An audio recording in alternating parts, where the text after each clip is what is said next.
What if the most complete picture of reality we have ever captured, a photograph of the universe in its infancy, contains a chilling, deliberate flaw? Imagine a perfect, seamless map of the early cosmos, a testament to our theories and our understanding of everything, but with one vast, inexplicable continent of cold where there should be uniformity. Every origin story has its first light. For our universe, that light is not the brilliant flare of a star, but a faint, persistent whisper, echoing through the 13.8 billion years since the dawn of time. We call it the cosmic microwave background, the CMB. It is not light you can see with your eyes, but rather a ghostly thermal afterglow from the moment creation cooled enough for light to finally break free from the plasma prison of the Big Bang. For 380,000 years, the cosmos was an opaque furnace, a seething soup of particles and radiation bound together in an impenetrable fog. Then, in a moment of cosmic transfiguration, the universe expanded and cooled just enough for atoms to form. Light for the very first time had a clear path to travel. That first light, stretched by cosmic expansion over eons into the microwave spectrum, is what we see today when we point our most sensitive instruments to the heavens. It is without exaggeration the most profound artifact in all of cosmology. This ancient radiation bathes the Earth from every direction, a near-perfectly uniform glow with a temperature just 2.7 degrees above absolute zero. It is a baby picture of the universe, a fossilized record of the conditions that existed when the cosmos was a mere infant. In its subtle, almost imperceptible variations in temperature, we can read the story of our own origins. These tiny fluctuations, minuscule ripples in the fabric of space-time, were the primordial seeds of creation. They were the gravitational anchors around which all the magnificent structures we see today, the galaxies, the clusters, the great walls of shimmering stars, would eventually coalesce. For decades, our understanding of the universe, our entire standard model of cosmology, has been built upon the foundation of this image. The model predicted this background radiation with astonishing accuracy, and its discovery was a triumphant validation of our theories. It tells us that the early universe was remarkably homogeneous, incredibly smooth, with the same properties in every direction we look. It is a portrait of cosmic tranquility, a confirmation that the laws of physics as we understand them have held true since the very beginning. But this portrait of cosmic infancy is not perfect. It is haunted by a ghost. Hidden within that gentle uniform warmth lurking in the southern sky in the direction of the constellation, Eridanus is something that should not be there. It is a wound in the fabric of the early universe, an anomaly so vast and so profound, it challenges the very foundations of our cosmic model. We call it, with a simplicity that belies its terrifying implications, the CMB Cold Spot. Discovered by NASA's Wilkinson Microwave Anisotropy Probe, and later confirmed with even greater precision by the European Space Agency's Planck satellite, this region is a sprawling expanse of unusual cold. It is a blemish on the otherwise pristine face of the infant cosmos. Now, the temperature variations across the CMB are incredibly small, measured in millionths of a degree. They are the gentle hills and valleys of the primordial universe, but the cold spot is different. It is not a gentle valley, it is a chasm. Spanning more than 1 billion light-years of space on our sky, this region is significantly colder than the average, a deviation far greater than the standard subtle fluctuations that speckle the rest of the map. To grasp the scale of this anomaly is to confront the limits of our cosmic perspective. If you were to hold your arm out to the night sky, the patch covered by the cold spot would be many, many times the size of the full moon. It is a colossal shadow, an island of profound cold in an otherwise temperate sea. The chances of such a large and intensely cold region appearing by pure random fluctuation as a simple statistical fluke in the otherwise uniform glow of the CMB are staggeringly low. Depending on the statistical model you use, the odds are something like 1 in thousands, perhaps even 1 in 100,000. Imagine flipping a coin and having it land on heads 1,000 times in a row. You wouldn't just assume it was chance, you would begin to suspect the coin was weighted. The cold spot is that weighted coin. It is a signal that something is fundamentally amiss in our understanding. It is a cosmic outlier of the highest order, a deep resonant note of dissonance in the otherwise harmonious symphony of the Big Bang. It sits there in our data stark cold and silent, asking us a question we cannot yet answer: what created it? What could possibly have the power to carve out such a monumental chill from the very dawn of time? This is not merely an academic puzzle. It is a direct assault on the central pillar of modern cosmology, the principle of isotropy. This principle, a core tenet of our standard model, posits that the universe on its largest scales looks the same in every direction. There are no special places, no preferred axes, no great cosmic signposts that say, "You are here." The universe should be, for lack of a better word, uniform, and for the most part it is. The distribution of galaxies, the expansion of space, and the temperature of the CMB are all remarkably consistent no matter where we look. This uniformity is what allows us to create universal laws to believe that the physics we observe here on Earth applies everywhere across all of space and all of time. But the cold spot violates this principle in the most dramatic way imaginable. It is a special place. It is a unique feature, a gargantuan structure that breaks the elegant symmetry of the cosmos. Its existence suggests that our master theory of the universe, the grand narrative we have constructed over a century of observation and calculation, might be incomplete. It might even be wrong. The implications are profound. If our standard model cannot account for such a prominent feature in its own baby picture, what else might it be missing? What other secrets are hidden in the dark, waiting to dismantle our neat and tidy view of reality? For years, cosmologists wrestled with this phantom. The first, most obvious explanation was instrumental error. Perhaps the satellites that mapped the sky were flawed. Perhaps this cosmic chill was nothing more than a glitch in our own technology, a smudge on the lens of our cosmic telescope. But as new, more powerful instruments were brought to bear, the cold spot refused to vanish. In fact, with each successive observation, its existence was only solidified, its features mapped with ever greater and more unnerving clarity. It was undeniably real. The next possibility was that it was simply an improbable, but not impossible roll of the cosmic dice, a statistical fluke. After all, in an infinite or near-infinite universe, even the most unlikely events are bound to happen somewhere. Perhaps we just happen to live in a corner of the cosmos where we are looking out at a 1 in 100,000 anomaly. But for many scientists, this explanation is deeply unsatisfying. It feels like an abdication of the scientific quest, a surrender to sheer coincidence, rather than a search for a physical cause. Science seeks mechanisms, not miracles. And so the hunt began for a physical explanation for some tangible, undiscovered phenomenon that could account for this immense celestial bruise. The search forced astronomers to look not just at the distant past, at the light from the CMB itself, but at the vast intervening space between us and that ancient glow. The light from the dawn of time has travelled for 13.8 billion years to reach us. Its journey has been epic, traversing a cosmos that has been anything but empty. It has passed through colossal filaments of dark matter, skirted the gravitational whirlpools of galaxy clusters, and crossed billions of light-years of expanding space. What if the chill isn't a feature from the beginning of time at all? What if instead it's an illusion, a shadow cast not by something present at the dawn of the universe, but by something absent in the universe of today, an optical trick created on the light's long journey to our telescopes? This radical idea shifted the focus from the Big Bang to the very structure of the modern cosmos, to the great unseen architecture that matter has formed over billions of years. We know that galaxies are not scattered randomly through space. They are woven into a magnificent shimmering tapestry known as the cosmic web. In this web, galaxies are strung along immense filaments of dark matter, gathering at dense intersections to form massive clusters. But between these glittering threads of matter lie the great voids. These are the forgotten spaces of the universe, the cosmic deserts. They are incomprehensibly vast regions of near-total emptiness, caverns of nothingness, stretching for hundreds of millions, sometimes even billions of light-years. They are not perfect vacuums, but their density of matter is a tiny fraction of the cosmic average. They are places where the relentless pull of gravity has swept the surroundings clean, leaving behind an immense gravitational valley. We call the very largest of these structures supervoids.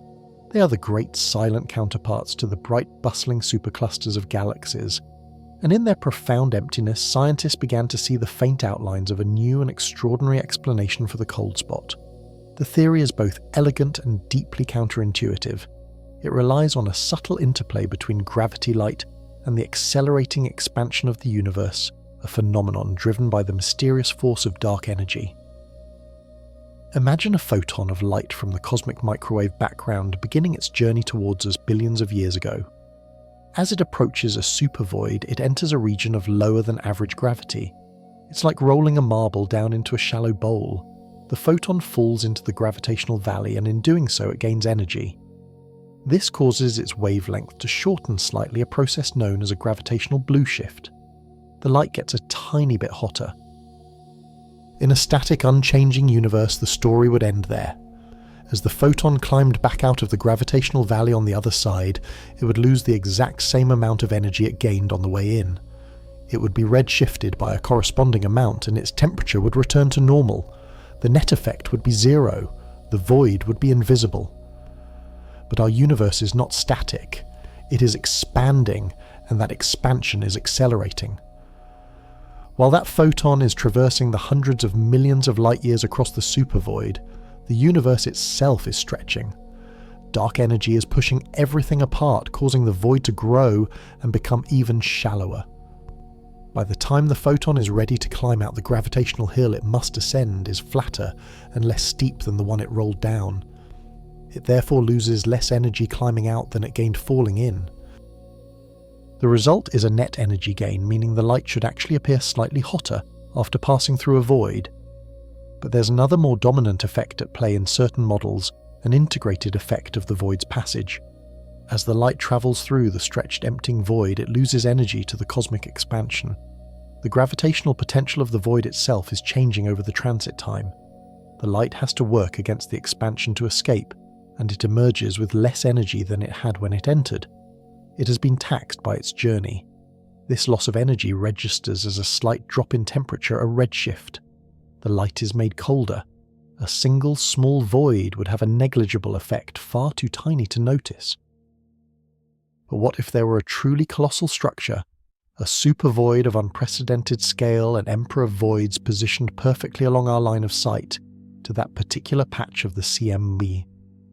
Such a structure, a monumental gravitational pothole in the fabric of space-time, could potentially force the ancient light passing through it to lose just enough energy to create the anomaly we observe. It would mean the cold spot is not a primordial feature from 380,000 years after the Big Bang. It would be a foreground mirage, a gravitational lens of immense proportions distorting our view of creation and masquerading as a cold spot from the dawn of time.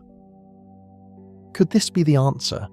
Could this cosmic phantom, this gaping wound in our sky, be explained by an equally gaping hole in the universe itself?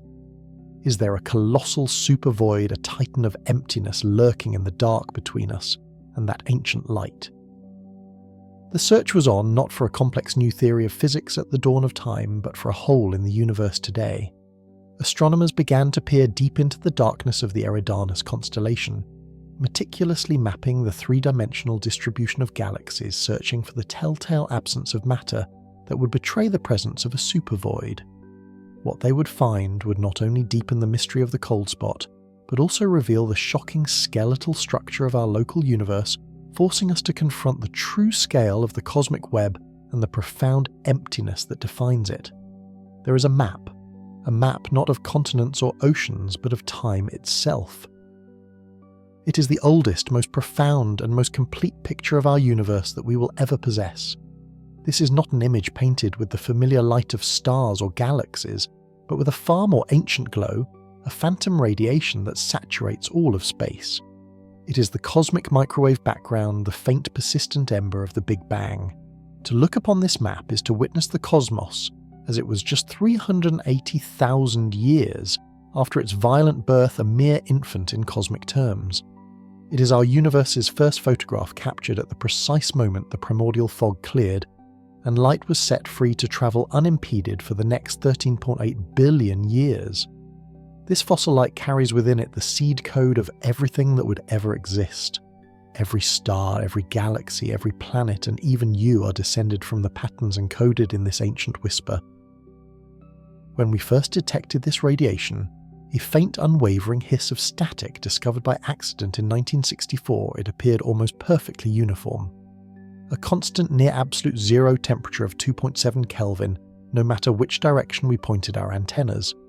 This uniformity was itself a staggering revelation, a confirmation that the universe truly did begin in a hot, dense state. It was the echo of creation. But the true story, the grand narrative of cosmic evolution, was not written in the uniformity. It was hidden in the imperfections. As our instruments grew more sensitive, capable of discerning temperature variations of less than 1 part in 100,000, a breathtaking new panorama was revealed. The map was not a flat, featureless monotone. It was a stunning tapestry of infinitesimal warmer and colder patches, a mottled pattern of cosmic highs and lows scattered across the entire celestial sphere. These are not random smudges on a cosmic lens. They are the most important features in the universe. The slightly warmer, denser regions represent the primordial seeds of structure.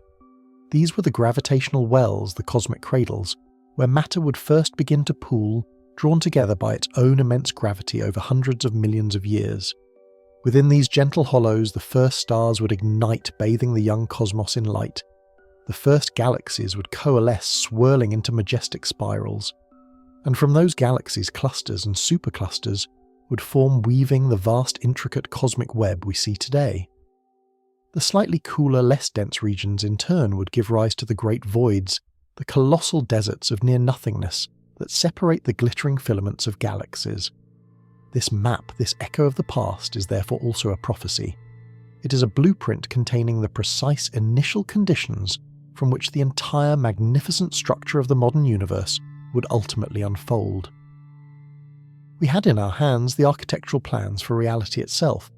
To understand this blueprint, to read its cryptic language cosmology, devised its own grand theory, a powerful and elegant model that has become the bedrock of our understanding. We call it the lambda cold dark matter model, or lambda CDM for short. It is far more than just a theory.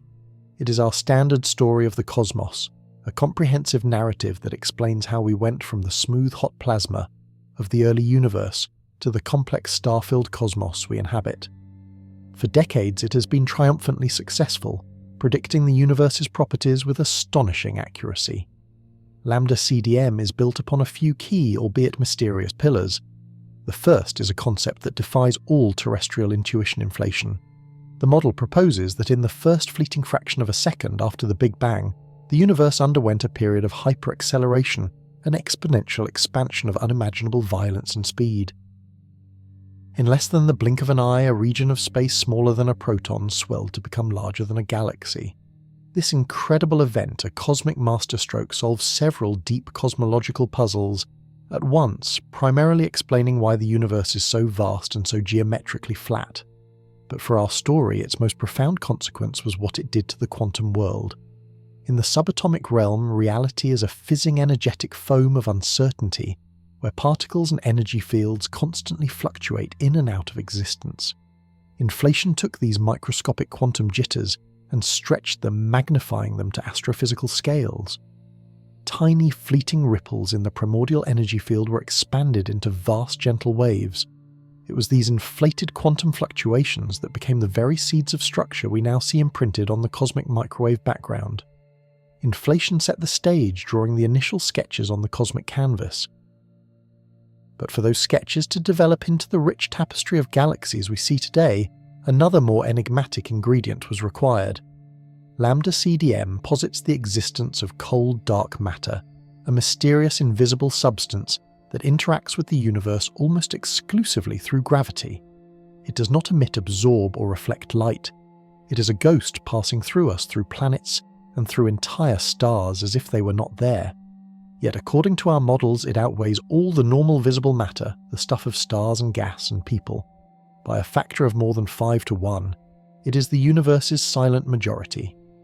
During the era of the CMB, this dark matter had already begun to clump together, its immense gravitational pull creating the very scaffolding upon which the visible universe would be built. The tiny density variations in the primordial plasma were not strong enough on their own to overcome the outward pressure of radiation. Normal matter needed a gravitational anchor, a pre-existing cosmic framework to fall into. Dark matter provided that framework. It was the unseen architect shaping the cosmic web, dredging the great basins of space-time into which galaxies would eventually settle. Without dark matter, the seed seen in the CMB would have remained just that seeds dispersed and unable to sprout into the magnificent structures that populate our universe. The model paints a picture of a gravitational dance on a cosmic scale, where the visible follows the invisible, and the grand design of the cosmos is dictated by a substance we cannot see and do not yet understand. And finally, the model's name gives us its last and perhaps most perplexing component, lambda, the cosmological constant more commonly known as dark energy. If dark matter is the cosmic architect pulling things together, dark energy is the relentless force pushing everything apart. It is a strange, repulsive energy woven into the very fabric of space-time itself, causing the expansion of the universe not to slow down as one might expect from gravity's pull, but to accelerate. It is a phantom pressure, a cosmic anti-gravity, that began to dominate the universe's evolution some 5 billion years ago. Today, it is the most powerful force in the cosmos, on the largest scales accounting for nearly 70% of the total energy density of the universe. Its existence means our cosmos is destined not for a fiery big crunch, or a quiet equilibrium, but for a big freeze, a future where galaxies are pushed so far apart that the sky as seen from any one of them will eventually become cold, dark, and utterly empty. Together, these three pillars, inflation, cold dark matter, and dark energy, form the lambda CDM model. It is a cosmic recipe. Take a pinch of normal matter, add a generous helping of dark matter, and let it expand and cool according to the known laws of physics, then season with a dominant dash of dark energy to drive accelerating expansion. This recipe doesn't just tell a compelling story, it makes precise, falsifiable predictions. Crucially, it predicts the statistical nature of the map of the cosmic microwave background. It tells us exactly what kind of patterns we should expect to see. The model dictates that the hot and cold spots should be distributed randomly, or what physicists call Gaussian. There should be no preferred direction in the sky, no special features that stand out against the background of random noise. It predicts a specific spectrum of sizes for these spots, with a characteristic scale of about 1 degree on the sky being the most common. For years, as our technology improved, our observations seemed to match these predictions with breathtaking fidelity. Our cosmic model was a masterpiece of scientific achievement. The data from our satellites confirmed its predictions again and again. It was a symphony of cosmic harmony, a perfect union of theory and observation. The universe, it seemed, was behaving exactly as it should. And then we looked closer. Our quest for precision led us to build extraordinary instruments, cosmic cartographers launched into the cold vacuum of space, far from the distorting haze of Earth's atmosphere. The first was NASA's Wilkinson Microwave Anisotropy Probe, or WMAP. Launched in 2001, it spent 9 years patiently staring into the dawn of time, mapping the CMB with a sensitivity and resolution that dwarfed all previous efforts. WMAP's data was a triumph, refining our knowledge of the universe's age, its composition, and its geometry. The map it produced was a thing of beauty, its patterns aligning almost perfectly with the predictions of lambda CDM. Almost. As scientists meticulously analysed the data filtering out the foreground glare from our own Milky Way galaxy, they began to notice something peculiar. In the southern celestial hemisphere in the direction of the constellation Eridanus, there was a patch of the sky that seemed off. It was a region of unusual coldness sprawling across a vast expanse of the ancient sky. At first, it was dismissed as a statistical fluke, a random artifact in the data, or perhaps an error in the complex process of subtracting galactic foregrounds. The universe is a messy place, and making these maps is an exercise in painstaking cosmic archaeology. But the feature persisted. It was there, stubbornly refusing to disappear. Then came the European Space Agency's Planck satellite, an even more powerful and sensitive instrument launched in 2009. Planck's mission was to create the ultimate map of the primordial universe, to measure the CMB's temperature variations with such exquisite precision that it would push the lambda CDM model to its absolute limits. If there were any cracks in our standard model of cosmology, Planck was designed to find them. And it did. When Planck delivered its data, the new map was sharper, clearer and more detailed than ever before, and there in the same patch of sky was the anomaly now rendered in undeniable high definition. The CMB Cold Spot was real. What makes this feature so deeply troubling is not just that it's cold. The CMB is by its very nature a tapestry of hot and cold spots. The issue is its sheer size and its profound coldness combined. This is not a subtle deviation, it is a glaring outlier. Spanning more than 10 degrees across the sky, 20 times the width of the full moon, it is significantly larger and colder than any of the other features on the map. It is a cosmic bruise, an inexplicable chill in the otherwise warm glow of the newborn universe. In the context of the lambda CDM model, which predicts a random Gaussian field of fluctuations, a feature of this magnitude is a statistical improbability of the highest order. The precise odds are a matter of intense scientific debate dependent on the exact statistical methods used, but the conclusions all point in the same direction. The chance of such a spot forming from the random quantum fluctuations predicted by inflation could be as low as 1 in 1,000, or perhaps, as some more dramatic analyses suggest, less than 1 in 50,000. Imagine flipping a coin thousands of times and recording the results. You expect a random sequence of heads and tails, but what if in the middle of your experiment you get a run of 100 heads in a row? You would immediately suspect the coin is loaded. The CMB Cold Spot is cosmology's run of 100 heads. It is a feature so extreme that it strains the definition of a statistical fluke to its breaking point. It violates one of the most fundamental assumptions of modern cosmology, the cosmological principle, the idea that the universe on its largest scales is homogeneous and isotropic. It should look the same everywhere and in every direction. But the cold spot suggests otherwise. It suggests there is in fact a special direction in the sky, a place that is fundamentally different from all others. It stands as a profound and defiant anomaly, a phantom fingerprint on the otherwise pristine photograph of our infant cosmos. For years, cosmologists have grappled with this chilling puzzle. They have rechecked the data, rerun the simulations, and re-examined their own assumptions. Could it be an unknown systematic error in our instruments? Both WMAP and Planck, two completely different satellites with different instrument designs, saw the exact same feature in the exact same location. Could it be some strange foreground contamination from our own galaxy, or a nearby cluster scientists have meticulously modelled and subtracted every known source of microwave emission, and the cold spot remains? We are left facing a deeply unsettling possibility. This is not an error in our telescopes or a smudge on the lens. It is a real feature imprinted on the fabric of space-time itself, 13.8 billion years ago. And it is something our best, most successful theory of the universe simply cannot explain. The existence of the cold spot forces us to ask a question that strikes at the very heart of our cosmic understanding. Does this single anomalous feature signal the first crack in the magnificent edifice of the lambda CDM model? Are we seeing the first hint that our grand cosmic recipe is missing a crucial ingredient, or that our fundamental assumptions about the universe's birth are wrong? Perhaps inflation didn't happen the way we think it did. Or maybe the universe is not as simple as our models assume. Perhaps there are other more exotic physical laws at play, laws that could create such a colossal, cold imprint on the dawn of time. Or perhaps the explanation lies not in the distant past, not in the physics of the Big Bang itself, but somewhere much closer in the vast, dark and mostly empty universe that lies between us and that ancient wall of light. Could something be happening in the intervening billions of years of cosmic history to actively create this illusion of coldness?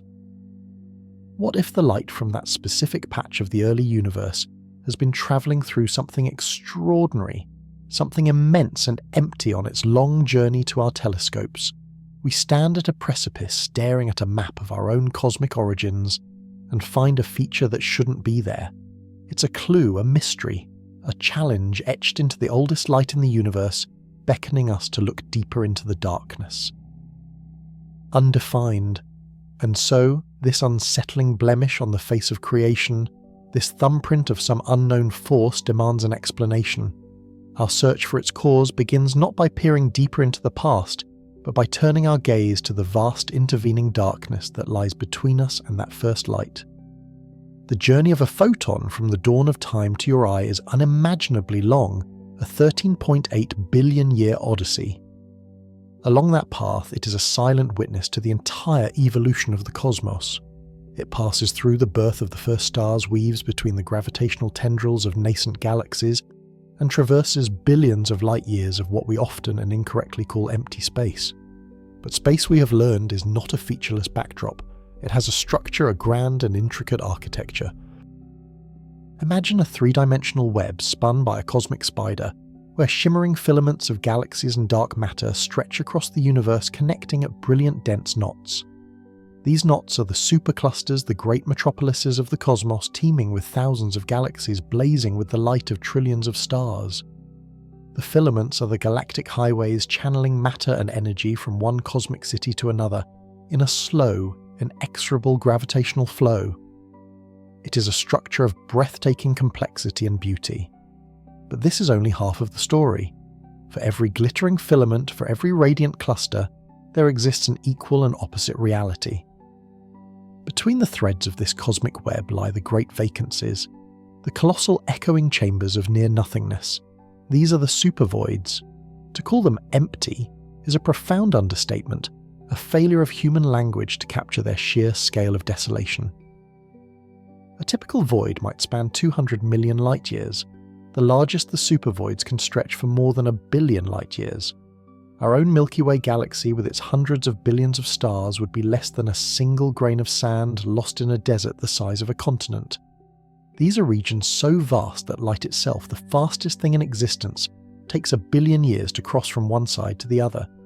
They're cosmic oceans of profound underdensity, where the great tide of cosmic evolution has pulled all the matter away, leaving behind a silence and a solitude that is almost absolute.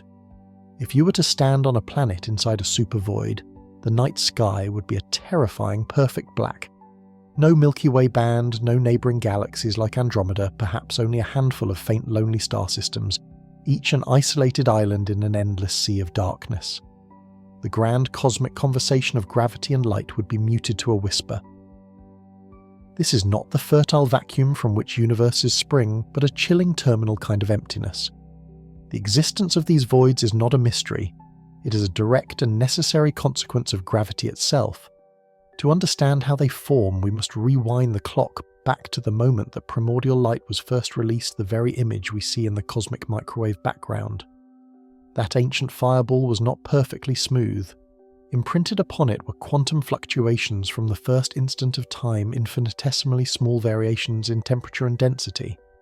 Some regions were 100,000th of a degree warmer, meaning they were a fraction of a percent denser than the average. Other regions were imperceptibly cooler, microscopically less dense. These tiny seeds of structure were all the universe needed. Gravity, the master sculptor of the cosmos, went to work. It is a force that plays a relentless game of the rich get richer. Those slightly overdense regions exerted a slightly stronger gravitational pull. They began to tug on the matter around them slowly, but surely reeling it in, growing denser still. Over millions and then billions of years, this process snowballed. The overdense patches became the gravitational cores of future galaxies. They pulled and pulled, collapsing into stars, merging into galaxies, and assembling themselves into the colossal clusters and filaments we see today. But for every action there is a reaction.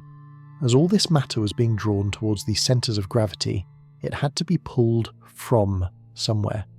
It was evacuated from the regions that started out just slightly less dense. These underdense regions, having lost what little matter they had saw, their gravitational influence weakened even further. They couldn't compete. They became the zones of cosmic exodus.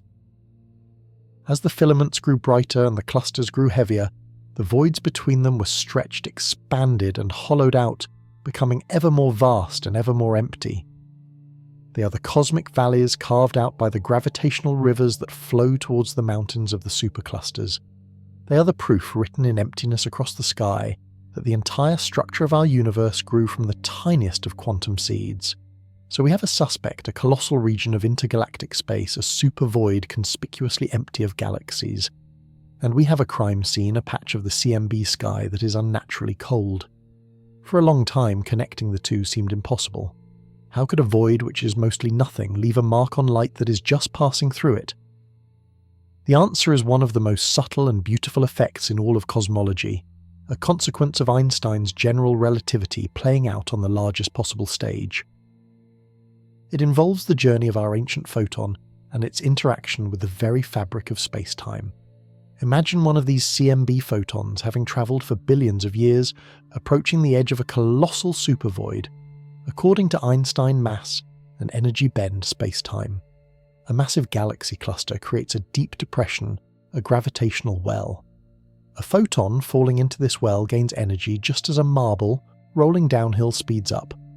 This energy boost manifests as a tiny shift towards the blue end of the spectrum. It gets hotter. As it climbs back out of the well on the other side, it has to fight against that same gravity, losing the exact amount of energy it gained. It gets redshifted back to its original temperature. In a simple, non-expanding universe, the net effect is zero. The photon leaves with the same energy it had when it arrived. A void, however, is the opposite. It is a region of underdensity. It has less mass, less gravity than the surrounding universe. It doesn't create a gravitational well, it creates a gravitational hill. As our photon approaches the void, it has to climb this gentle, invisible slope in space-time. To climb it must expend energy. This causes the photon to lose a tiny bit of its momentum, shifting its wavelength ever so slightly towards the red. It becomes colder. It then traverses the immense breadth of the void, a journey that might take 1 billion years. Finally, as it reaches the far side, it rolls down the other side of the gravitational hill. In that descent, it should regain the precise amount of energy it lost on the way in, being blue shifted back to its original temperature. Once again, the net effect should be zero. The void should be completely invisible to the photon. But this elegant symmetry is broken by the most mysterious force in the universe. It is broken by dark energy. This strange anti-gravitational influence, this intrinsic energy of space itself, is causing the expansion of the universe to accelerate, and this acceleration changes everything for our travelling photon. Let's replay the journey. The photon arrives at the edge of the supervoid and begins its long climb up the gentle slope of the gravitational hill, losing energy and cooling down. But while it is inside the void for the hundreds of millions of years it spends crossing it, the universe is not static. Dark energy is relentlessly pushing space-time apart. This cosmic acceleration stretches the supervoid itself, making it larger and crucially making its gravitational influence weaker. The gravitational hill is being flattened out even as the photon is climbing it. By the time our photon reaches the other side and begins its descent, the hill it is rolling down is now shallower than the hill it climbed to get in. The slope is less steep. The gravitational push it gets on the way out is weaker than the gravitational pull it had to fight on the way in, and so it does not regain all of the energy it lost. The transaction is no longer balanced. The photon leaves the supervoid with a tiny energy deficit. It emerges slightly redder, slightly colder than when it entered. This phenomenon, this cosmic energy tax imposed by dark energy, is known as the Integrated Sachs-Wolfe effect, or ISW effect. It is an incredibly subtle signature, a whisper of dark energy's influence imprinted onto the oldest light in the universe. For any single void, the effect is minuscule, almost undetectable. But what if the void were exceptionally large? What if it were a supervoid 1 billion light-years across? And what if there were not just one, but a series of them aligned along our line of sight like bubbles in a cosmic flute? The tiny cooling effects would add up. Each void would shave off another fraction of a photon's energy, leaving it colder and colder with each passage. Suddenly we have a physical mechanism born from our most advanced understanding of the cosmos that could plausibly explain the CMB Cold Spot. The theory is breathtaking in its elegance. It proposes that the cold spot is not some exotic relic from the Big Bang, but a modern illusion and artifact of the photon's long journey. It suggests the light from that direction of the sky started out normal, just like the light from everywhere else. But on its way to us, it happened to pass through one of the largest, most desolate structures in the entire known universe. The cold spot, in this view, is the shadow of a colossal emptiness. It is the gravitational fingerprint of a supervoid, made visible only by the phantom touch of dark energy. This turns the problem on its head. The anomaly is no longer a feature of the early universe, but a map of the intervening universe. It's a form of cosmic tomography using the ancient light as a backlight to reveal invisible structures standing in the foreground. In 2004, when astronomers first seriously proposed this idea, it was a tantalizing but unproven hypothesis. The first most obvious question was a simple one. If we point our telescopes in the direction of the cold spot, do we actually see a supervoid there?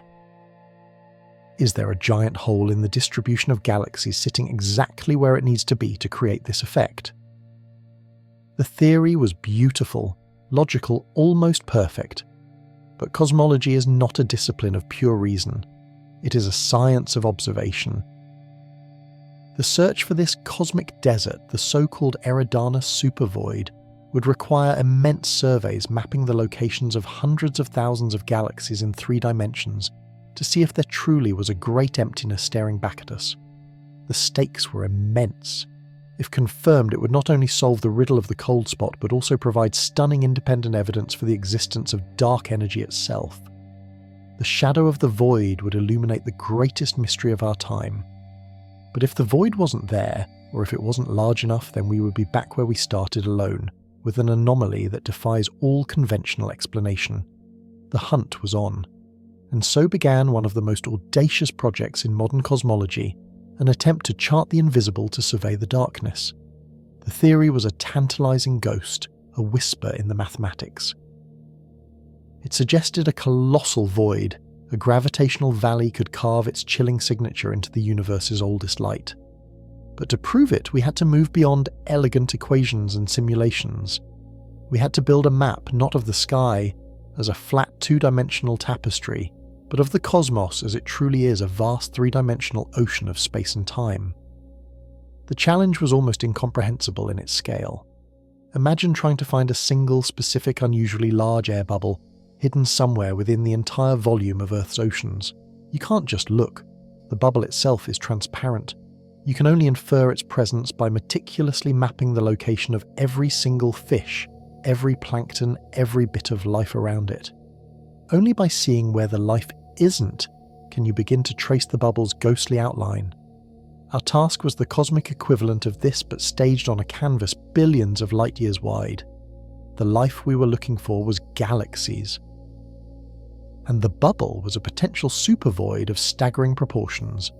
The target was a specific patch of sky in the southern celestial hemisphere in the direction of the constellation Eridanus the River. It was from this unremarkable region that the cold spot's anomalous chill emanated. Our quest was to peer deep into this cosmic river to see if its banks were hiding a vast empty basin. To do this, we couldn't rely on a simple photograph.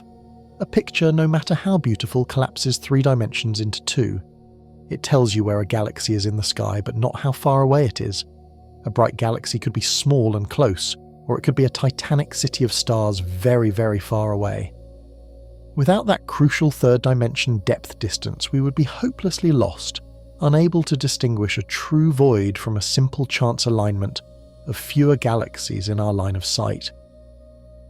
The key that would unlock the universe's 3rd dimension was light itself, and a fundamental property woven into the expanding fabric of space-time redshift. As the universe expands, it stretches everything within it, including the waves of light that have travelled across eons to reach our telescopes. Light from a distant galaxy is stretched towards the red end of the spectrum, and the amount of this red shift is a direct, reliable measure of its distance. The greater the redshift, the farther the galaxy and the further back in time we are looking.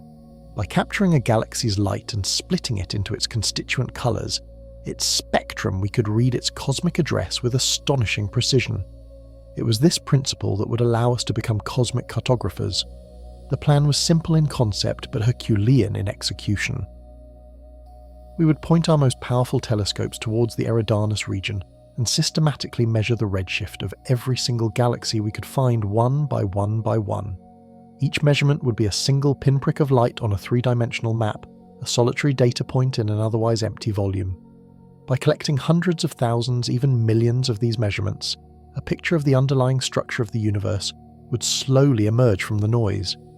We weren't just taking a picture, We were conducting a cosmic census, building a skeletal framework of the cosmos galaxy by painstaking galaxy. This monumental undertaking is known as a galaxy redshift survey. It is a process of immense patience and technological sophistication. At observatories perched on remote, arid mountaintops far from the glare of city lights, the work would begin each night as dusk bled from the sky. Inside the dome, a telescope, a marvel of engineering, would slew towards its target coordinates. But its eyepiece was not for a human eye. Instead, the focused light was funneled into an instrument of profound power, a multi-object spectrograph. At the heart of this system lies a precisely drilled aluminum plate. Each tiny hole in the plate corresponds to the exact position of a galaxy in the field of view. Into each of these holes, a robotic arm painstakingly plugs a delicate fibre optic cable. Hundreds of these fibres transform the plate into a robotic octopus, its tentacles reaching out across millions of light years to capture the ancient light of distant star systems. Each fibre sips the faint travel-worn photons from its designated galaxy and channels them away from the telescope into the spectrograph itself.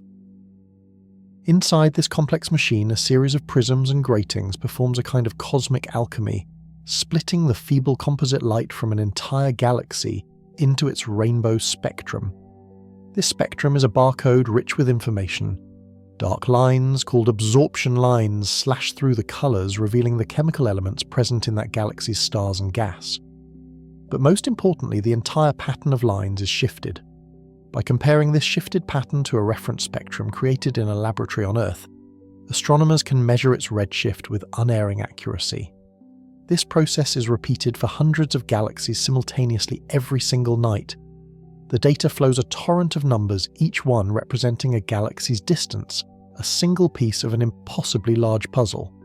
Projects like the Sloan Digital Sky Survey and the 2DF Galaxy Redshift Survey became the great engines of this new cartography. They were marathons, not sprints lasting for years, surveying vast swathes of the sky with relentless automated precision. Night after night, the observatories drank in the starlight, while teams of astronomers and data scientists processed the deluge of information.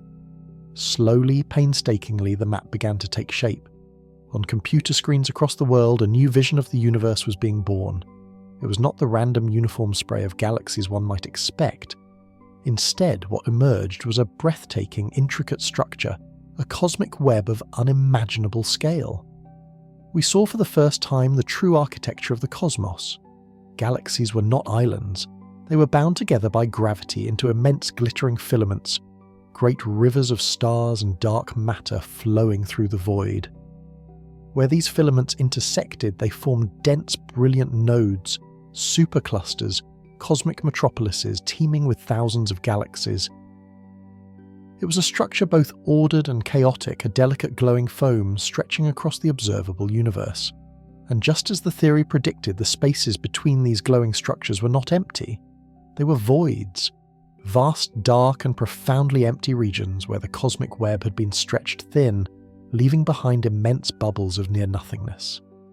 The surveys confirmed that our universe was mostly composed of these great deserts. The glittering filaments and clusters were merely the luminous shores of an immense cosmic ocean of dark. With the cosmic web now charted in unprecedented detail, the team of astronomers led by Lawrence Rudnick and Shay Brown turned their full attention to that one specific naggingly cold patch of the sky. They drew a virtual cone into their new three-dimensional map, its point at Earth, its base expanding outwards in the direction of Eridanus. This was the search zone. If the theory was correct, somewhere along this line of sight, the map should reveal an anomaly, a region conspicuously devoid of galaxies, a hole in the universe. The anticipation was palpable as they began to populate this volume with their hard-won data. Each galaxy was a point of light, its position precisely known. One point appeared, then another. A small cluster here, a faint filament there. The numbers trickled in, building the picture layer by layer, deeper and deeper into space, further and further back in time. They pushed past our local galactic neighbourhood beyond the Virgo supercluster. They mapped the structures out to a distance of 500 million light-years, then a billion. The cosmic web continued to unfold its familiar pattern of filaments and voids. But as their search cone penetrated deeper into a region between 6 and 10 billion light-years away, something began to change. The data points grew sparse. The familiar comforting glitter of galaxies began to thin out. The filaments seemed to fray the clusters to evaporate. It was as if they were flying through the cosmic web and had suddenly emerged from a dense, foggy shoreline into a region of shocking, unexpected clarity. There were galaxies, but far, far fewer than in any other direction they had mapped. The density of matter plummeted. What they had found was not just another void. The standard voids discovered by the surveys were typically 100 million light-years across, impressive but not unusual. This was something else entirely. As they continued to plot the data, the sheer scale of the emptiness became staggering. It was a continuous cavernous region of space, an underdense chasm, stretching for nearly 1.8 billion light-years. It was a structure so vast it beggared all comparison, 1 billion trillion times the volume of our own Milky Way galaxy. For a moment, some of the scientists thought it had to be a mistake, an error in the data, a flaw in the software, a blind spot in the survey. But they cross-referenced their findings with other surveys, including radio telescope data from the NRO VLA Sky Survey, which maps hydrogen gas instead of starlight. The result was the same. The radio sources, which traced the locations of active galaxies, also showed a dramatic dip in this exact region. The void was real. They had discovered a supervoid, a monster, one of the largest structures ever identified by humanity. In the dry language of the scientific paper, it was designated the Eridanus supervoid. But in the hearts of those who found it, it was something far more evocative. It was a wound in the fabric of the cosmos, a profound gravitational desert where for billions of years the relentless pull of gravity and surrounding regions had siphoned matter away, leaving behind an immense expanse of deepening nothingness. It was a place where the universe itself had grown thin. Here was a structure with enough gravitational influence, enough sheer emptiness, to potentially leave the kind of imprint they were looking for on light passing through it. The final electrifying step was to see if the monster matched the footprint. The team took their 3-dimensional map of the newly discovered supervoid and projected its 2-dimensional silhouette onto the sky. Then they took the now infamous map of the cosmic microwave background from the WMAP satellite with its inexplicable cold spot glowing in false colour blue. They laid one map over the other, and the fit was perfect. The location, the size, the orientation, it all aligned. The heart of the Eridanus supervoid, the deepest, most empty part of that colossal chasm, sat squarely undeniably in the centre of the CMB Cold Spot. It was a breathtaking moment of scientific synergy, the kind of discovery that researchers dream of. For the first time, there was a tangible physical object, or rather a lack of one, that could be directly linked to the most defiant anomaly in our picture of the early universe. The ghostly fingerprint on the baby picture of the cosmos now had a prime suspect, a colossal invisible culprit hiding in plain sight. The excitement was electric. It felt like the closing of a great cosmic case file. The supervoid theory, once a speculative piece of elegant mathematics, now had powerful observational evidence to support it. The integrated Sachs-Wolfe effect, that subtle, gravitational theft of energy, was no longer just an idea. It was a mechanism with a place to happen. Here was the giant gravitational valley perfectly positioned. Here was the reason for the cold. For a dazzling moment, it seemed the mystery was solved. Observation and theory had converged in a stunning confirmation. We had stared into a cosmic anomaly, and by mapping the darkness had found a hole in the universe staring back. The Eridanus supervoid was the smoking gun, the missing piece of the puzzle, a beautiful and simple explanation for a deeply troubling problem. But in cosmology, as the data grows more precise, and the questions more refined, the simplest answers are rarely the whole story. The celebration of this perfect alignment would prove to be short-lived, as a new, even more perplexing layer of the mystery was about to unfold. For a breathtaking moment, it seemed the case was closed. The puzzle pieces fit with an almost preternatural neatness, a colossal wound in the cosmic web perfectly aligned with that inexplicable chill in the infant universe, the Eridanus supervoid. It was the smoking gun, the culprit hiding in plain sight for 13 billion years. Science, it appeared, had triumphed once more, replacing a profound anomaly with a satisfying, elegant explanation grounded in the known laws of physics. The Integrated Sachs-Wolfe effect, once a subtle theoretical prediction, had seemingly found its grandest stage, with photons of ancient light losing just enough energy as they traversed this gravitational valley to create the blemish we see today. The mystery we thought was solved. We had found the source of the cold. And yet in science, the most elegant solution is rarely the final word. It is merely the next hypothesis to be placed upon the anvil of scrutiny, to be hammered by skepticism, data, and relentless testing. As the initial wave of excitement crested and broke, a new tide of inquiry began to rise, carrying with it a host of difficult, inconvenient questions. The supervoid was there, its existence confirmed by multiple surveys, a vast and undeniable emptiness. But as cosmologists began to model the crime scene with greater and greater precision, a troubling discrepancy started to emerge. The culprit was at the scene, but its capabilities seemed to fall short of the crime committed. The cold, it turned out, was simply too cold. The numbers didn't add up. The disconnect lies in the delicate nature of the gravitational mechanism itself. The Integrated Sachs-Wolfe effect is a whisper, not a shout. It is a subtle tax levied on light by the stretching of the universe. For it to carve out a depression in the cosmic microwave background, as deep and broad as the cold spot the void responsible would need to be an abyss of almost unimaginable scale and emptiness. There would have to be a truly exceptional feature, a profound deviation from the cosmic average. The Eridanus supervoid is certainly immense, a staggering billion light-years across. It is profoundly underdense, a region where the great tapestry of galactic structure has been worn impossibly thin. But was it impossible enough? Was this chasm in space-time truly deep enough to account for the entirety of that 100 microkelvin temperature drop? To answer this, scientists turned from their telescopes to their most powerful theoretical tool, the universe in a box. They unleashed the full power of supercomputers' machines capable of performing quadrillions of calculations per second to simulate the evolution of the cosmos. These are not mere animations.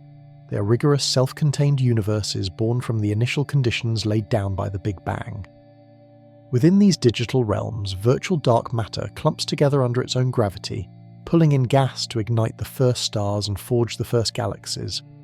Filaments weave themselves into a cosmic web, and in the spaces between voids expand like cosmic bubbles driven by the relentless push of dark energy. Over thousands of simulations, cosmologists could create thousands of different cosmic histories, each one a statistically plausible version of our own universe, complete with its own microwave background. The goal was simple, yet monumental, to see if a universe like ours naturally produces a feature like the Eridanus supervoid, and if that feature in turn naturally produces a signal like the CMB Cold Spot. It was a grand dress rehearsal for cosmic history, a way to test if the suspect's story held up under cross-examination. The simulations were run, the virtual skies were generated, and the results began to pour in. And they were profoundly unsettling.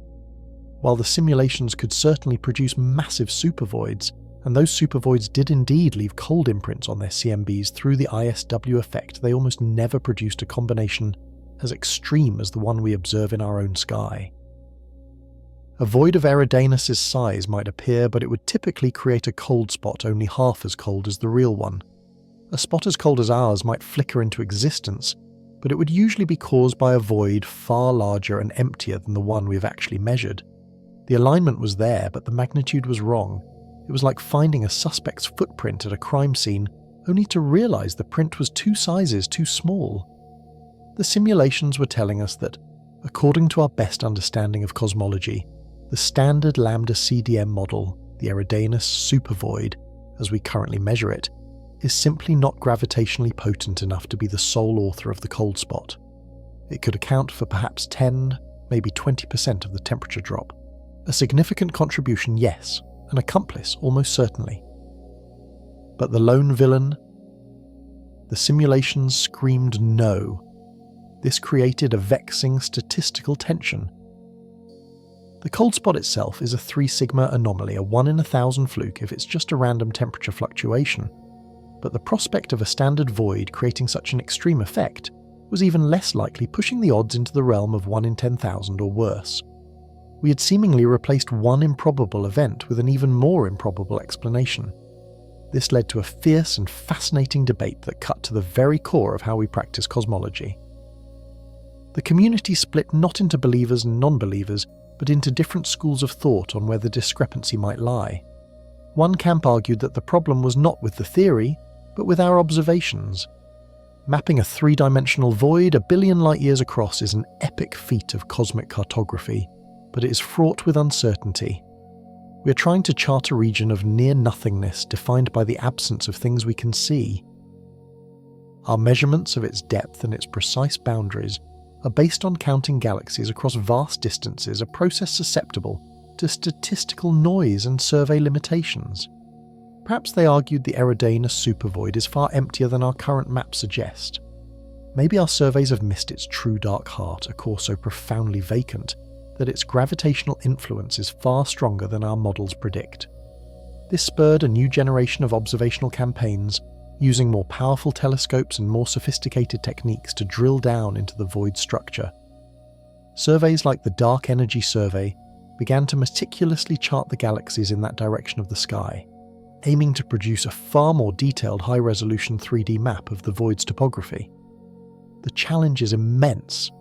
You're trying to find the subtle gravitational contours of a valley by observing the sparse few lights that remain within it. Every galaxy's position and redshift must be measured with painstaking accuracy to build up a picture of the density field. It's akin to mapping the entire floor of the Pacific Ocean by observing only the handful of ships sailing upon its surface. The ongoing work is a testament to scientific persistence, a refusal to accept the simulation's verdict without first challenging the observational evidence it was built upon. If the void could be shown to be deeper, the explanation could perhaps be salvaged. But another camp of scientists looked at the same discrepancy and drew a radically different conclusion. They proposed that the problem wasn't a single measurement error, but a fundamental oversimplification of the void structure.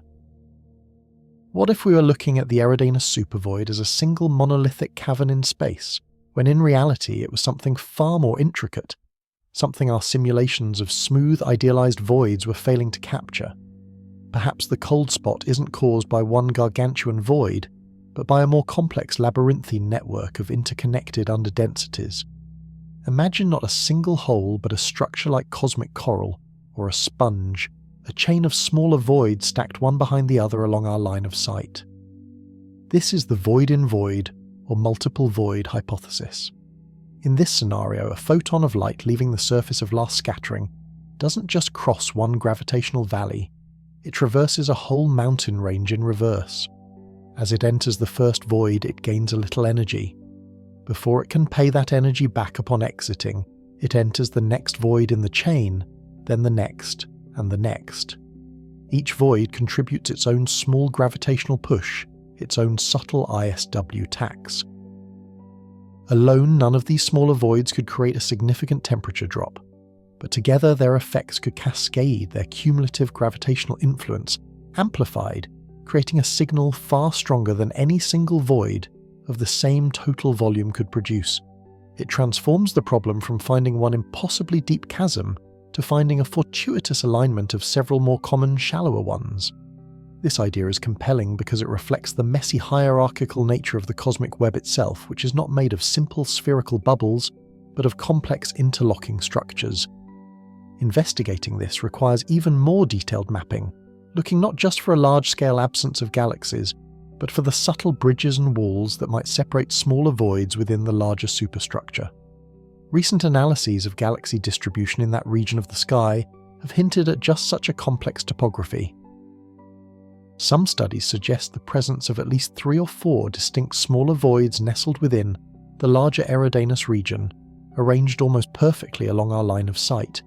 This configuration remains statistically rare, a cosmic coincidence of the highest order, but perhaps a more physically plausible coincidence than the single ultra-massive void required by the simpler model. The scientific process is laid bare in this struggle. It is a dynamic, evolving conversation between observation theory and simulation. The initial clean discovery of the supervoid has given way to a murkier, more complicated reality. Each new layer of data, each more powerful simulation, doesn't simplify the picture, but adds new depths of nuance and uncertainty. The intransigent coldness of the anomaly resists our attempts to explain it away with the tools we have. The Supervoid, which once felt like the final chapter of the story, now appears to be merely the opening of a more complex and perplexing act. Its presence is undeniable.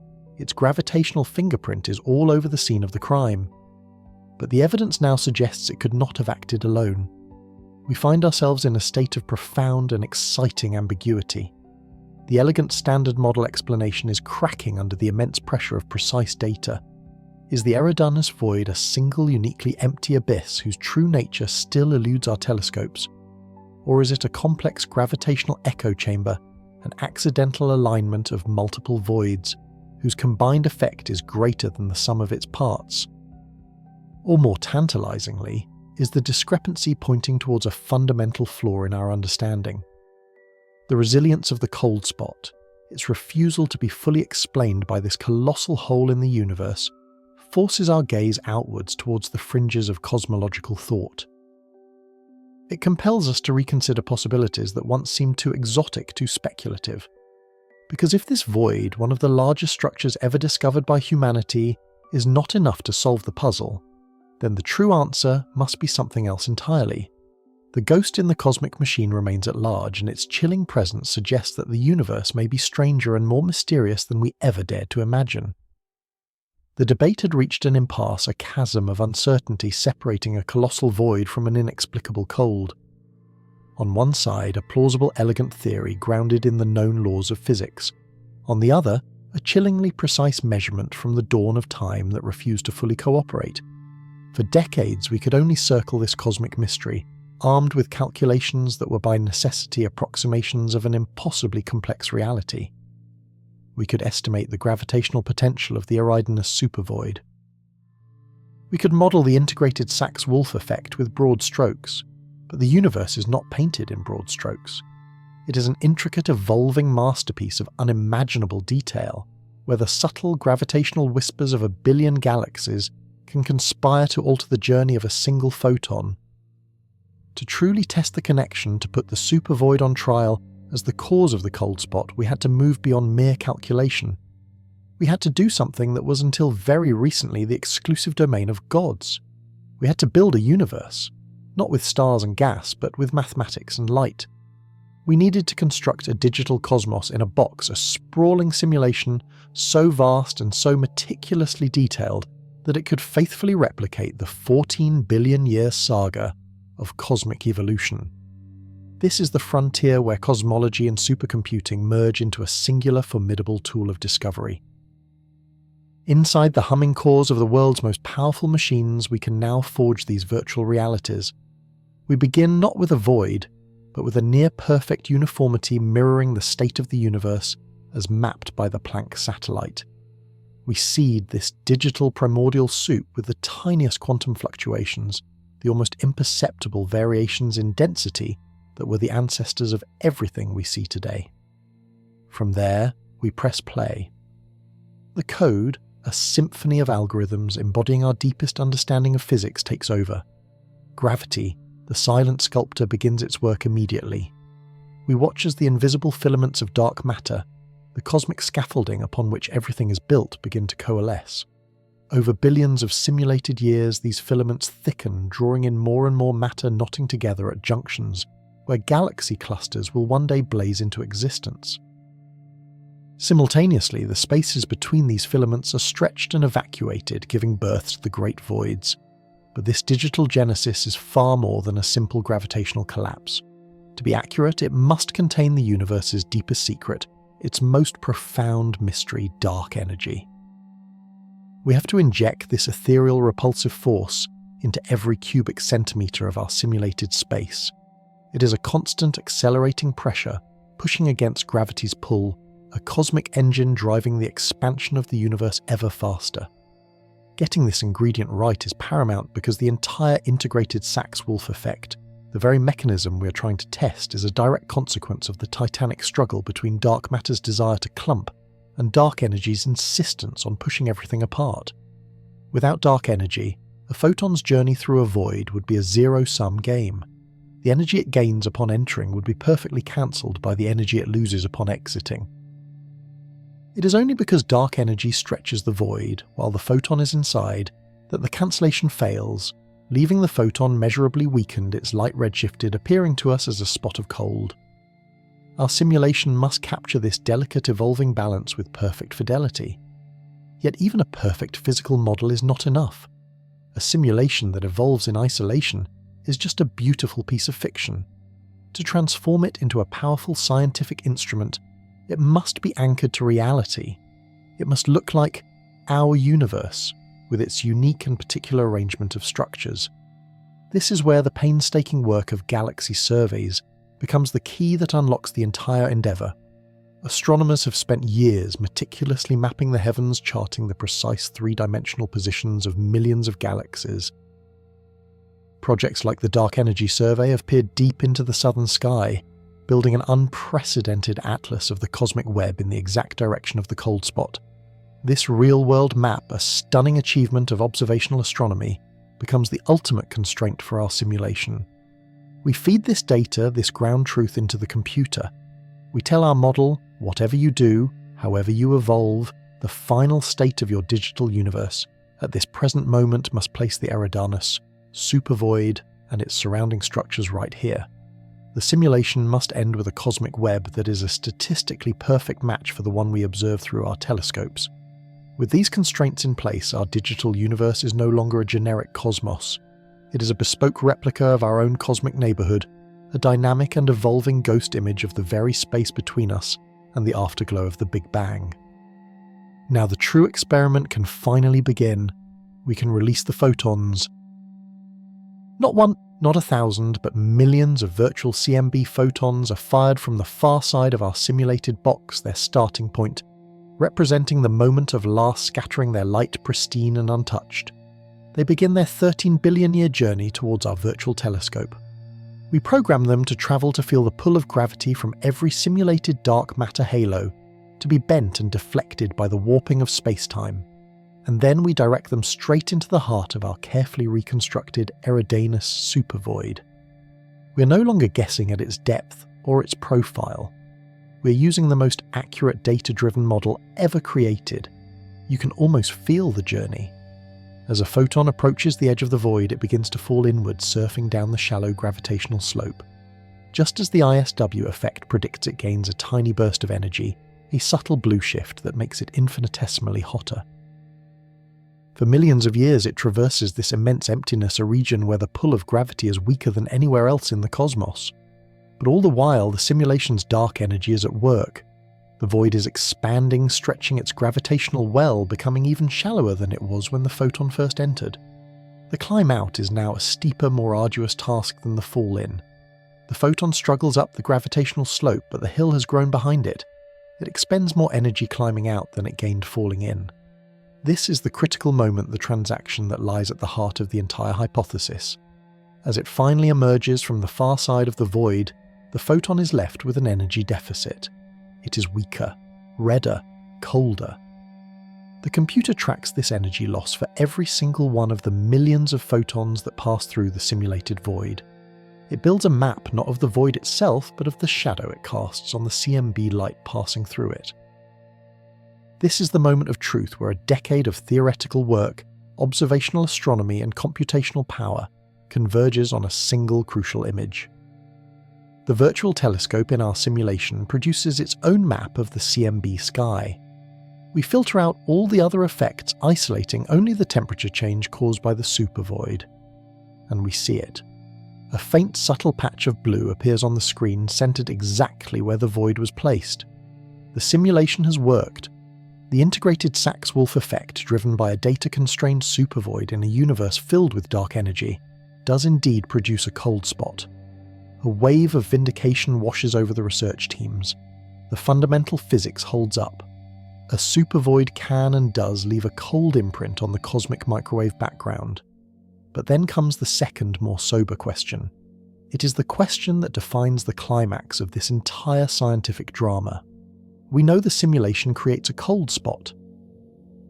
But is it the cold spot? We place the simulated data side by side with the real map from the Planck satellite. We compare the discovery with the mystery that spawned it. The location is a perfect match. The general shape, a large diffuse cooling, is also strikingly similar. The theory is undeniably on the right track. But then we look at the magnitude, the sheer intensity of the cold. The actual CMB Cold Spot is a chilling 150 microkelvin colder than the cosmic average. It is a profound deviation, a true statistical outlier. The cold spot generated by our most sophisticated, most realistic simulation to date is significantly weaker. Depending on the precise parameters of the model, the simulated cooling typically accounts for a drop of somewhere between 20 and 50 microkelvin. It is a measurable, significant contribution, far more than random chance could explain. It confirms that the Eridanus supervoid is a real and important piece of the puzzle. But it is not the whole puzzle. A gap remains.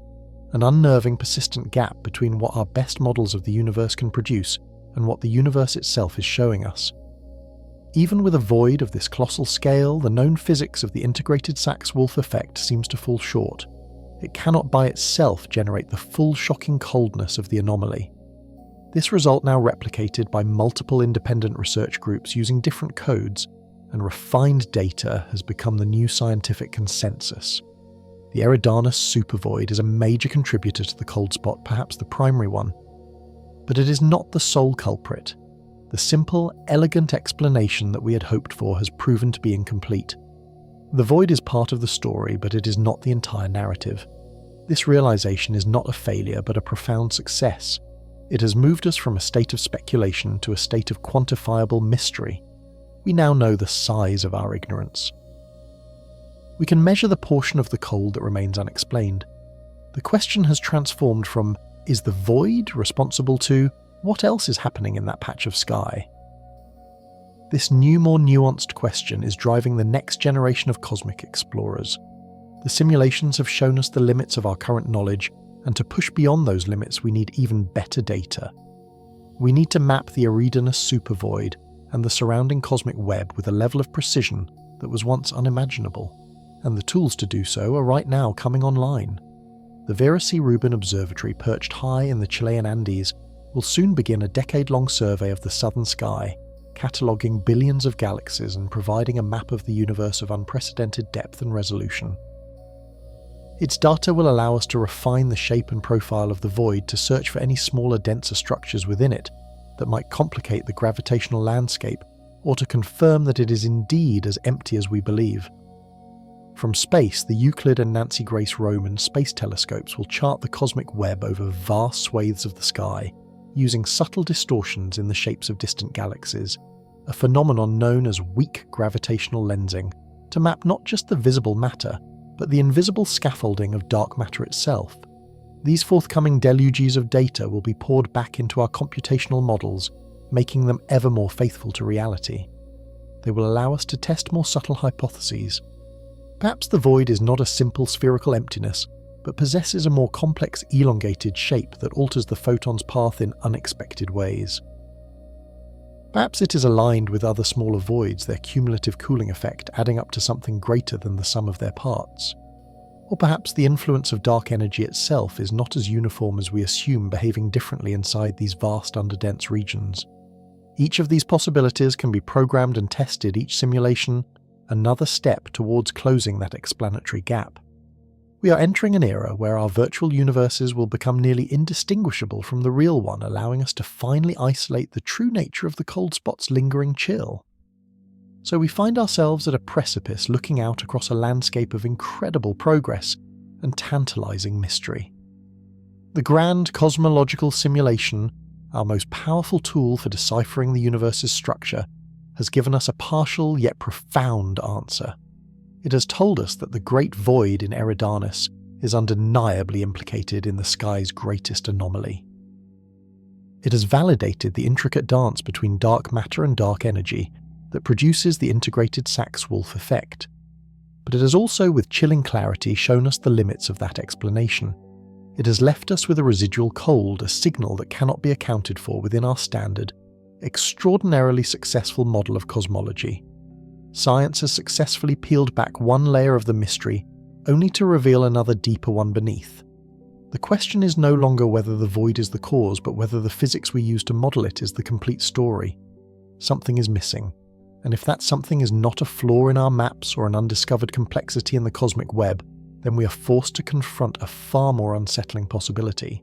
Perhaps the missing piece is not in the void at all, but in the very laws of the cosmos we thought we understood. And so we find ourselves here at the edge of that colossal chasm in the cosmos. We have journeyed from a single, inexplicably cold patch of light in a map of the infant universe, a faint blue stain on the masterpiece of creation, all the way to this magnificent soul-stirring emptiness. The path connecting that first light to this present darkness has been one of the great detective stories of modern cosmology, a pursuit that has forced us to confront the very architecture of reality. The Eridanus Supervoid, our prime suspect, is more than just a potential answer to a persistent cosmic riddle. It represents a profound shift in our perception of the universe itself. We once saw the cosmos as a brilliant tapestry of stars and galaxies, with darkness simply being the thread holding it all together. But the cold spot investigation has taught us that the darkness, the void, is not passive. It is an active, dynamic, and powerful agent in the cosmic story. The search for a solution has compelled us to look not at the grand celestial cities, but into the vast, unlit wilderness between them. And in doing so, we have discovered that the universe is shaped as much by what isn't there as by what is. This entire intellectual odyssey has stretched the boundaries of our understanding of cosmic structure formation far beyond its previous limits.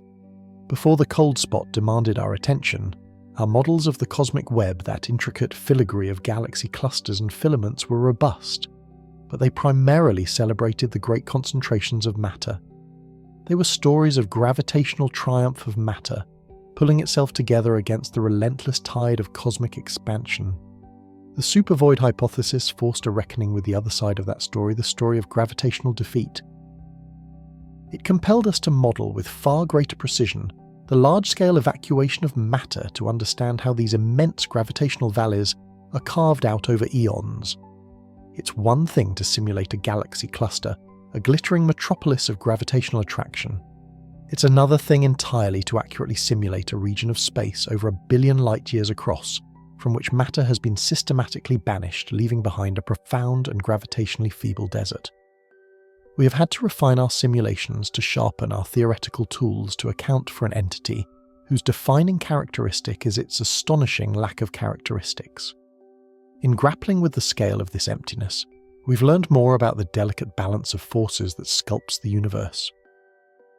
We've come to appreciate that the cosmic web is not just a network of brilliant nodes, it is a yin and yang of structure and void, each giving meaning and definition to the other, a skeletal architecture where the spaces between the bones are just as crucial as the bones themselves. The cold spot, in its quiet rebellion against cosmic uniformity, made us listen to the silence.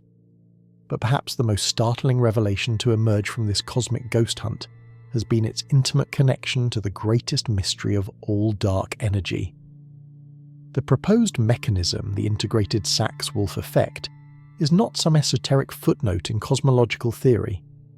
It is one of the very few direct observable windows we have into the behaviour of this phantom force that is relentlessly pushing our universe apart. Remember the journey of that ancient photon of light born in the fire of the Big Bang as it falls into the gravitational well of the supervoid.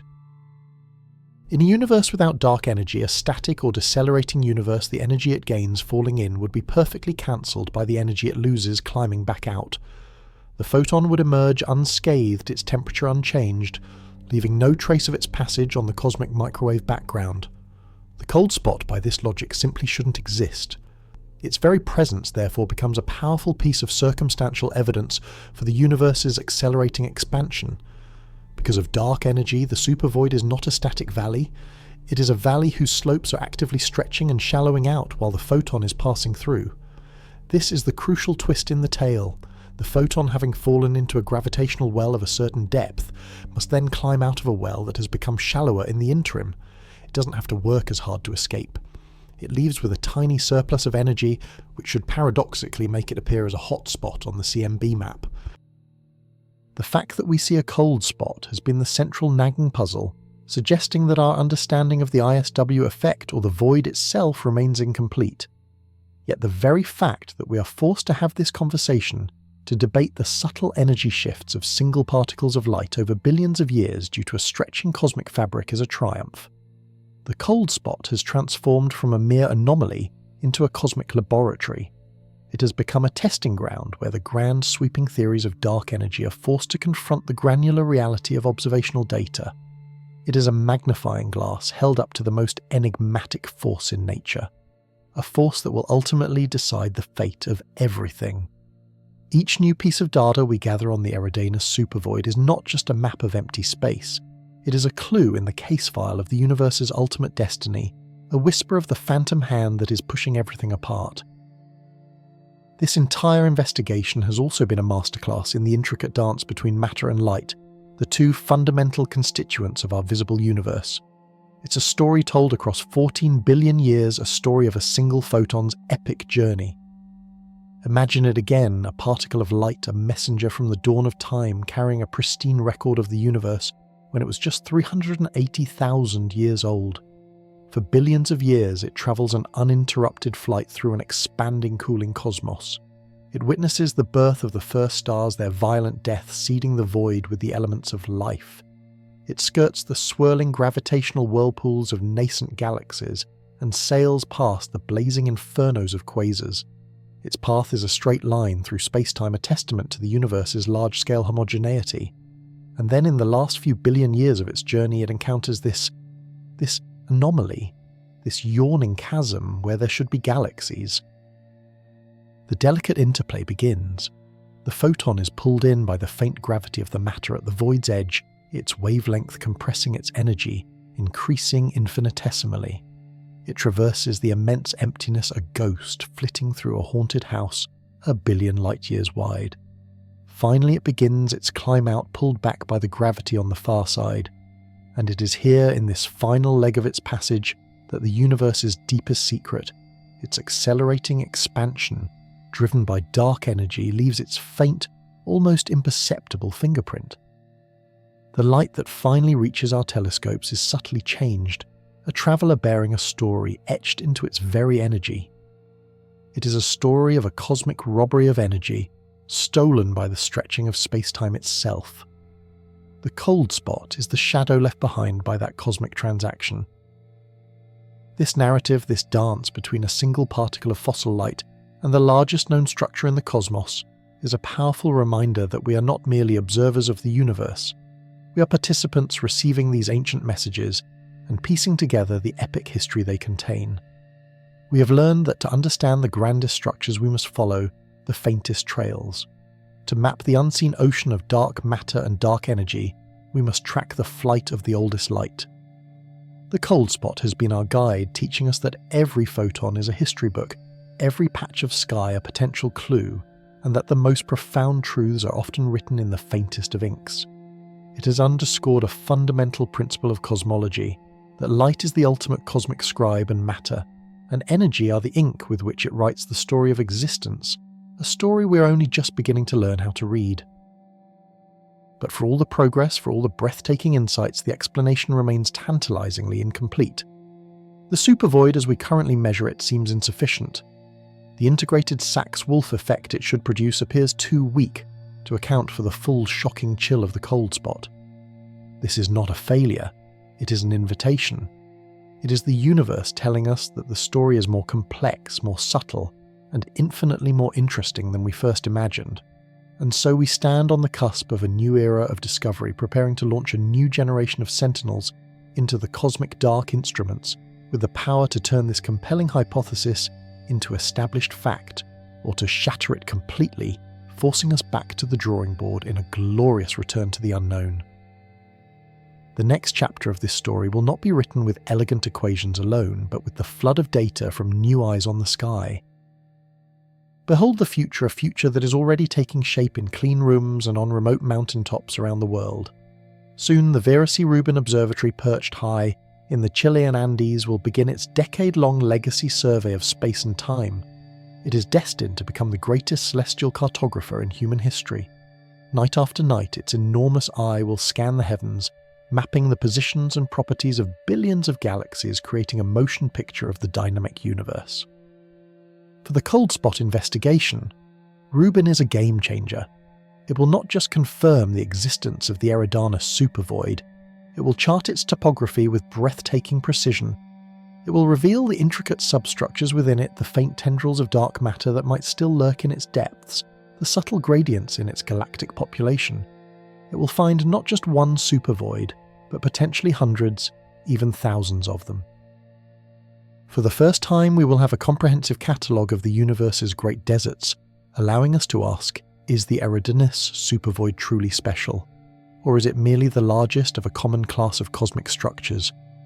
With Rubin's data, we can stack the faint CMB signals from all of these voids, averaging them out to see if a statistically significant cooling effect emerges. This is the brute force approach, the power of big data brought to bear on one of cosmology's most delicate questions. The observatory will provide the definitive map against which all theories must be tested. Joining this quest is the European Space Agency's Euclid telescope, a detective specifically designed to hunt the very phantoms we have been discussing. Euclid's mission is to map the geometry of the dark universe. By measuring the shapes and redshifts of billions of galaxies, it will trace the influence of dark matter and dark energy through cosmic time with unprecedented fidelity. For the cold spot, Euclid offers a different, more nuanced perspective. It will provide not just a two-dimensional map of galaxies on the sky, but a truly three-dimensional reconstruction of the cosmic web, allowing us to understand the full volume and depth of the Eridanus supervoid. Its precise measurements will directly test the predictions of the Integrated Sachs-Wolfe effect, quantifying how the growth of structure is being suppressed by the accelerating expansion.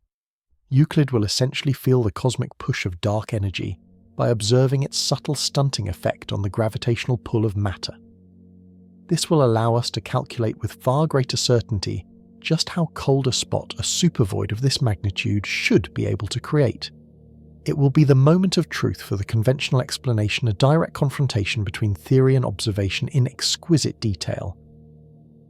And looking even further ahead, NASA's Nancy Grace Roman Space Telescope will open a panoramic window onto the cosmos that is hundreds of times larger than that of the Hubble Space Telescope.